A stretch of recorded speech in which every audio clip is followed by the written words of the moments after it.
Hallo, ich bin Christopher, 21 Jahre alt. Ich persönlich habe früher sehr gerne solche Foodbags genäht und diese filigrane Arbeit hat mich zur Uhrmacherei gebracht. Hallo, ich bin Tanja, ich bin 21 Jahre alt. Auch ich werde Uhrmacherin. Für Tanja wird es bald ernst. Der Abschluss steht an und dafür ist noch einiges zu tun. Morgen, Tanja. Nimm Platz. Hallo. Du weißt, es ist bald Prüfung und ich habe hier für dich eine Uhr vorbereitet mit Fehlern drin, die du bitte dir anschaust und nach Fehlern suchst. Okay, also selbes Prozedere wie immer: auseinandernehmen, Fehler angucken, suchen, beheben, dann waschen und dann Öne zusammenbauen. Genau. Der Arbeitsplatz ist ungewöhnlich. Das hier ist jetzt mein Uhrmachertisch. Der ist speziell hergerichtet, damit ich auch immer gerade sitze und besonders gut an der Uhr arbeiten kann. Und damit die Uhr auch wirklich sauber bleibt, gibt's Fingerlinge. Schauen wir uns gleich zu Beginn mal die Wahrheit ganz genau an.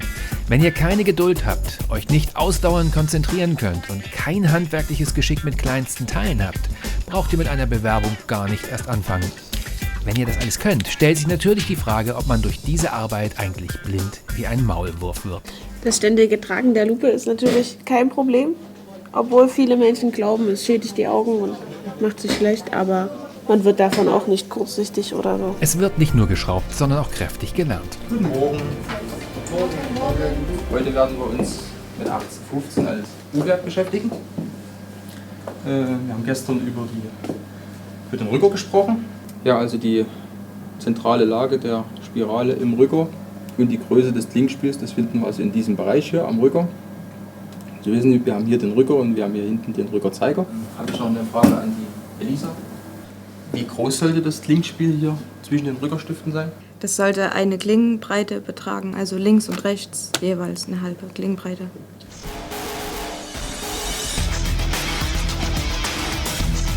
Wissen ist die Königsdisziplin der Uhrmacher.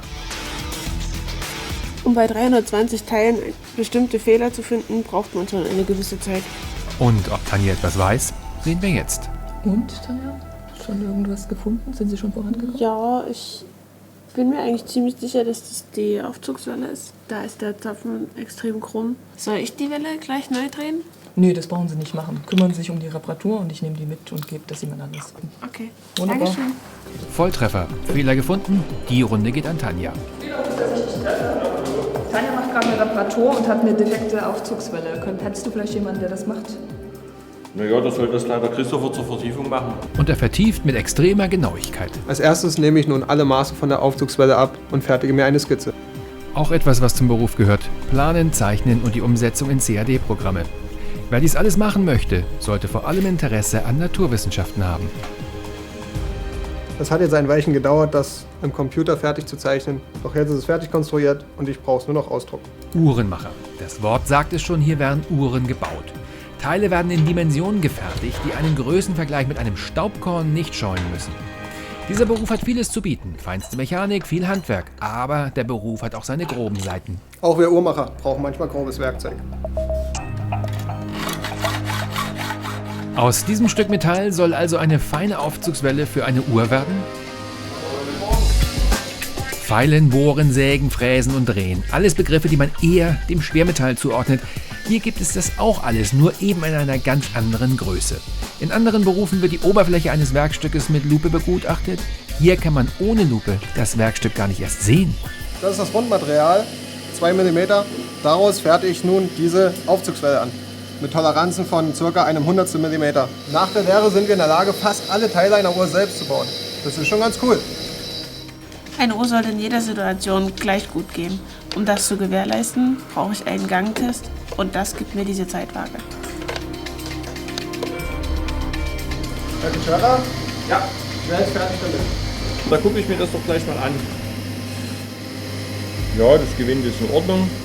Alles klar. Gut. Dann kann das Teil also zu Tanja. So, Tanja.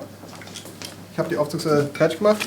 Ich habe schon die Krone drauf gemacht, aber ich habe das Gewinde, wie du siehst, ein bisschen länger gelassen. Aber du kannst es jetzt ans Gehäuse anpassen, also das Gewinde vielleicht noch kürzen. Ja, okay, da kürze ich mir die dann selber und mache dann zum Schluss die richtige Krone drauf. Alles klar. Okay, Dankeschön. Uhrmacher stellen Uhren her, montieren, demontieren, reparieren und warten sie. Um zu gewährleisten, dass alles auch richtig läuft, kommt an die Aufzugswelle jetzt Fett dran, damit alles leichtgängig geht. Christopher wird in die Manufaktur gefahren. Er soll dort weitere Schulungen bekommen. Wir fahren jetzt in die Akademie und da schaue ich mir nochmal unsere Uhren genauer an. Derweil macht Tanja sich auf den Weg zum Abschlusscheck ihrer Uhr.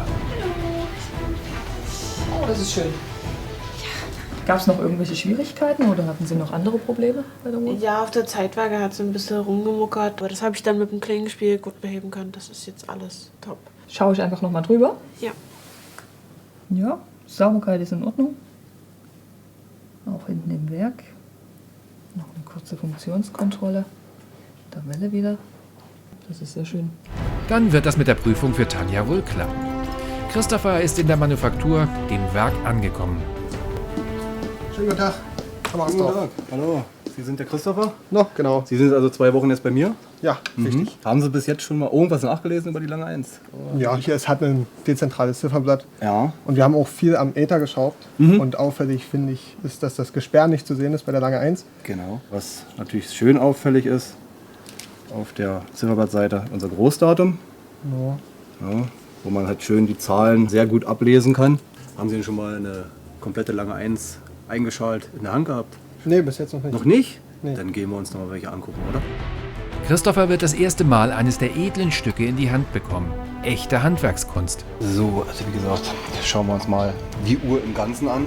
Okay. Hier sehen Sie wunderbar die lange 1, 1.0 Kaliber. Ja, hier sehen Sie wunderbar dieses exzentrische Zifferblatt. Und wenn wir uns die Uhr mal umdrehen, dann auch unseren Glasboden wunderbar zu sehen. Ist schon was Besonderes. Genau. Ja, ein langer Tag geht zu Ende. Doch diese Uhr habe ich wohl nicht zum letzten Mal zusammen und auseinandergeschraubt. Denn Geduld gehört zu unserem Beruf dazu. Und natürlich auch technisches Verständnis und Feingefühl. Doch wenn man Liebe zum Detail mitbringt, dann braucht man sich keine Sorgen machen. Und dann kann man auch nach dem Motto lernen, mach das Kleinste zum Größten für dich.